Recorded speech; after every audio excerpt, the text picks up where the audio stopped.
Welcome to another episode of Witty CFB. Your host Rob Sheply here, and on today's episode, we have a very special guest here. My very good friend here, Tyler Dowdney, who's been a Michigan State fan since 2009, going all the way back to the days of Kirk Cousins. And Downey, I know it just felt pretty fitting to have you on the show. We've been talking Big Ten football for a while, and it's really great to have you on. Thanks, Rob. I appreciate it, man. Excited to talk some Big Ten football, some Michigan State football, more importantly. Yeah, it's definitely great to have you on, and I've been preparing for this, and I was thinking to myself, I've went back and thought of all the great coaches and good Mm, history that Michigan State has. I mean, you go all the way back to the early days of Nick Saban. He yeah, started at Toledo, went to Michigan State, had all that success. Then you have Mark D'Antoni. You had him for 10 plus years, really legend. built a strong foundation there, solid recruiter, Mm, good on defense, and just a tough, gritty team, and they were always beating Michigan relatively consistently too. And then mm-hmm. fast forward to now, you had Mel Tucker, who you guys got from Colorado, and we're not going to go into what ended up happening with that, but Yeah, fast forward now, we're in Jonathan Smith's first year as head coach of Michigan State, and obviously he's brought in a lot of different guys from Oregon State.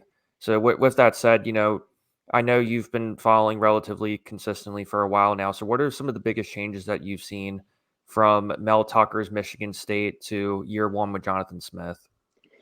oh, man, the biggest scenes. I mean, not much has changed on the surface, but you just know in the locker room that culture is starting to shift. They're bringing a different mentality. As you said, we know what happened with Mel Tucker. We know all the things he was preaching, but we knew where his heart was at, as you could say. I guess Um, I don't really want to get into the whole situation, but people that might not know out there, Mel Tucker, he brought in I don't even know, man. It was like a lady. She was an SA survivor, sexual assault survivor, and she came in preaching to college kids about not sexually assaulting girls, and Mel Tucker ended up sexually assaulting her. So I mean, the culture there was just doomed from the get go. I remember one year under Mel Tucker, they had an incident in the Michigan tunnel. Our players jumped a whole bunch of Michigan players in the tunnel, but it seems like not much on the surface has changed yet because, like you said, it's going to be a rebuilding project. But the culture is starting to change a little bit as we're getting back to Mel Tucker had all those slogans, relentless, catch us in the deep end, keep coming. Dude, we never had that. We never had any of that before 2012. You know what I mean? So we're really just starting to get back to Big Ten football now, and just we really got to find an identity of ourselves. We don't know if that's going to be running the ball. We don't know if that's going to be passing the ball. But with the new head coach and the new talented young sophomore quarterback, we could be like a pro style offense. Yeah, it's great you brought that up too, because I mean, even when you think of Mel Tucker, I mean, a lot of his background was with the NFL. He was with the Mm, Jacksonville Jaguars for a while. He really only coached at Colorado for a handful of seasons. The first couple of seasons were kind of crappy. Then he had mm, a no run wonders. really kind of almost, I guess you could argue, fluky season because after Yeah. he left, Colorado was kind of ass until Dion came on.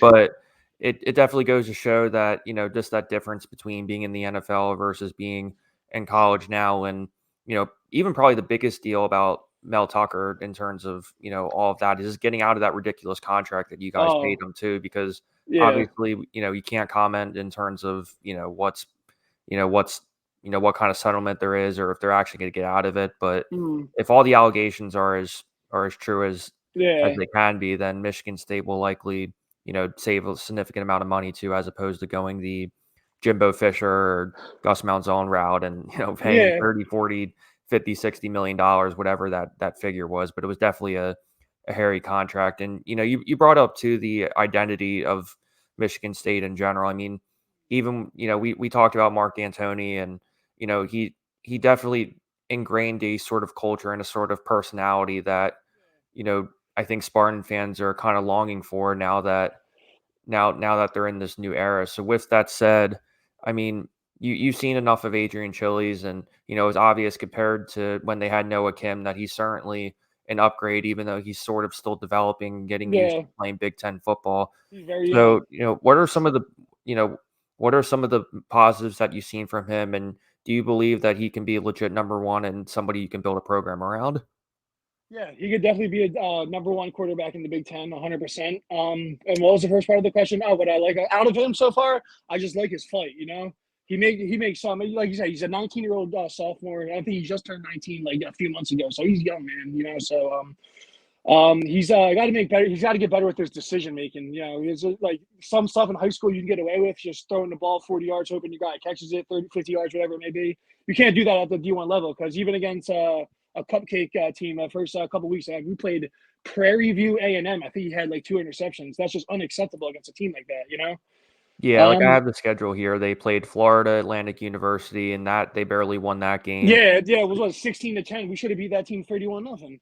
Yeah, then you had Florida. Yeah, you had Florida Atlantic. You had Prairie View, and then they also barely squeaked by versus Maryland too. And then you had some tough losses against Ohio State and Oregon this past weekend, which obviously everybody knew was kind of be the result. But going off your point, yeah, he's a young sophomore and he's athletic, he's creative, he's still young in the sense that he's not getting through his progressions entirely. And he's kind of letting the pressure get to him. But in a sense, it's, like you said, it's good for him that he's Jonathan Smith's able to trust him and kind of just let it ride at this point. There's not a whole lot of expectations for Michigan State this year. Yeah, nah, honestly, going into this season, I mean, I think we'll see how they start, if they turn it around or not. Because the first 2 games, it was what it was, man. But you only need 6 for a bowl game, So we had 2. We had 4 games left to win. But then, dude, the schedule is just. If you look at, I don't have it in front of me right now, but if you just look at the schedule, it doesn't get any easier after Oregon, especially with who's good now, especially with what was the other teams? Nebraska is pretty good now. Like the Big Ten's on the way up, man. You have Nebraska who's on the up and up. You have Illinois who's been making some noise. Yeah, I mean Northwestern's definitely gotten better, even though the whole stadium thing is still kind of being figured out. But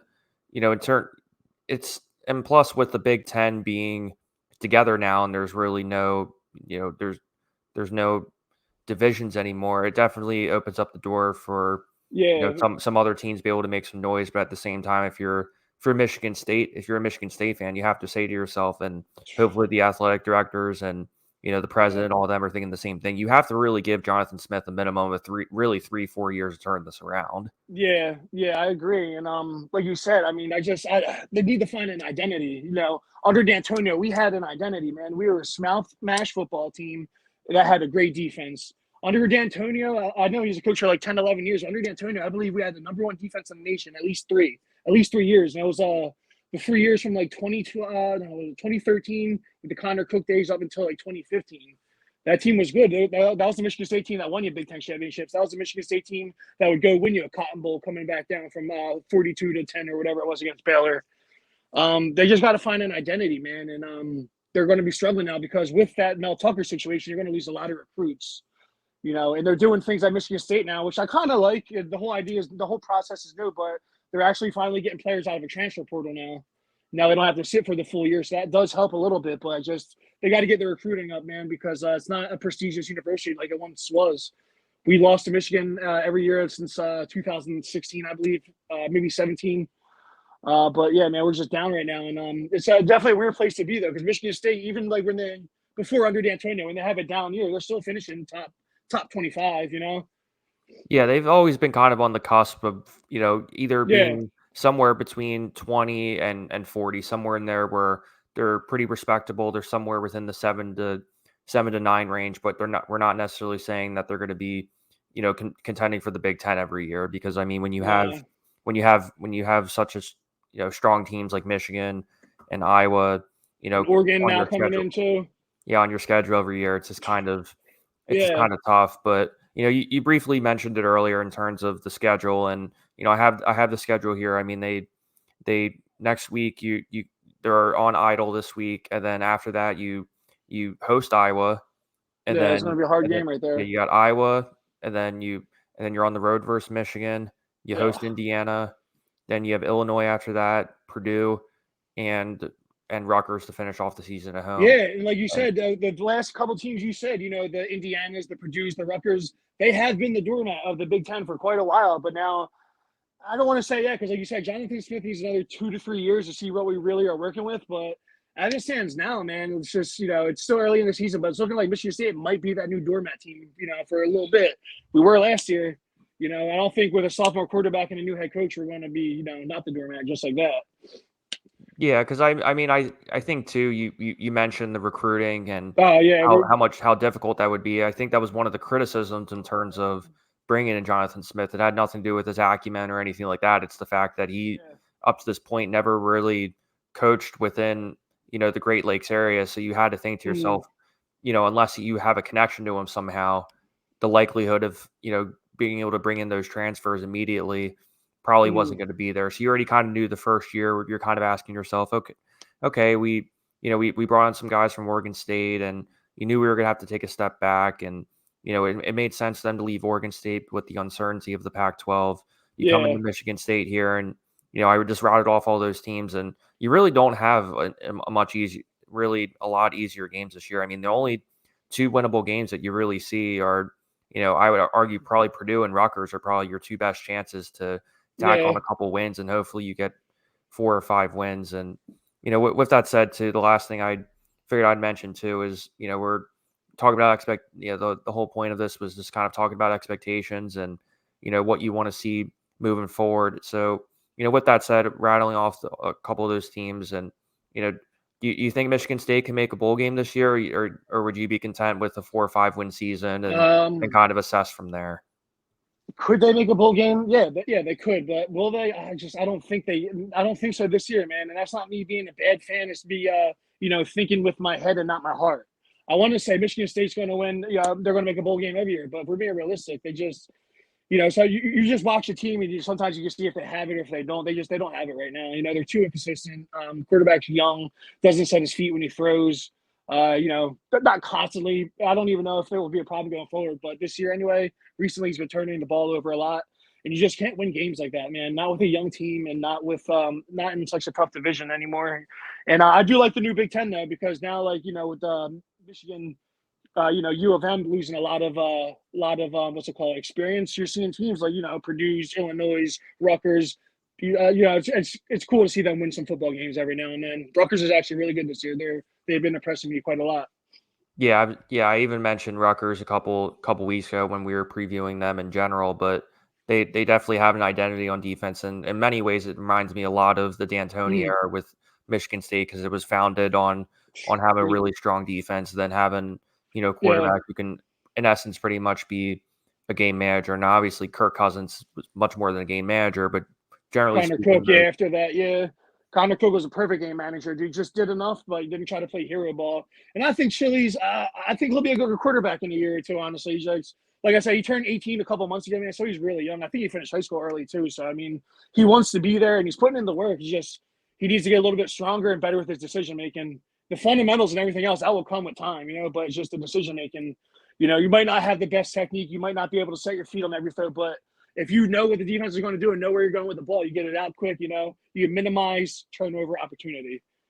That's great. You said that too. And the last question I'm gonna end with here is, we talked about Adrian Chili's, we talked about the identity that D'Antonio has. So with that said, obviously the defense has struggled a little bit, these past couple games, and they've been consistently giving up 20 plus points a Yeah. game. And with that said, what are some of the struggles that you've seen on Michigan State in particular, and how do you think they can address those moving forward as they play a team like Iowa, for example, who Yeah. isn't that good offensively, and it might be a really good week for them to bounce back a little bit. Well, all right, let's see. Well, one improvement they got to make, man, they just got to keep fighting. The Ohio State and Oregon game, you just see these kids giving up at halftime. They come into the game thinking they're going to lose. I've been watching I love Michigan State. I've been watching the team since 2009. There's a time for a while where we beat Michigan like 7 out of 8 years during the D'Antonio days. We would beat Ohio State pretty consistently under D'Antonio. Those dudes, they did come out thinking they're going to lose. They didn't. So they need to they got to find identity.